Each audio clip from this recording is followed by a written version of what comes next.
Hola, ¿qué tal? Muy buenas y bienvenidos a este nuevo vídeo donde veremos cómo podemos cambiar dónde se guardan los libros de Excel en OneDrive.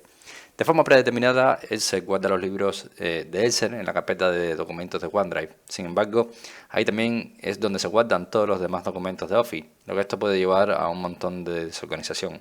Vamos a ver muy rápidamente cómo podemos cambiar la ruta de donde se guardan los libros de Excel en OneDrive y vamos a irnos directamente a archivo, después nos vamos a ir a guardar como y aquí tenemos ya la cuenta vinculada de OneDrive y veremos que tenemos la carpeta de documentos que la teníamos aquí, pero anteriormente la hemos cambiado. Cuando se nos abre esta ventana, lo que vamos a hacer es elegir una nueva carpeta y vamos a añadir el nombre.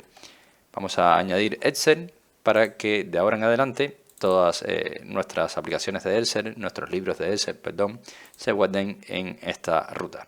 Así de sencillo es cambiar donde se guardan los libros de Excel en OneDrive. Espero que este vídeo te haya gustado, te haya ayudado. Si es así, como siempre te digo, te invito a que me dejes tu like, suscríbete a este canal y por supuesto nos vemos en un siguiente vídeo.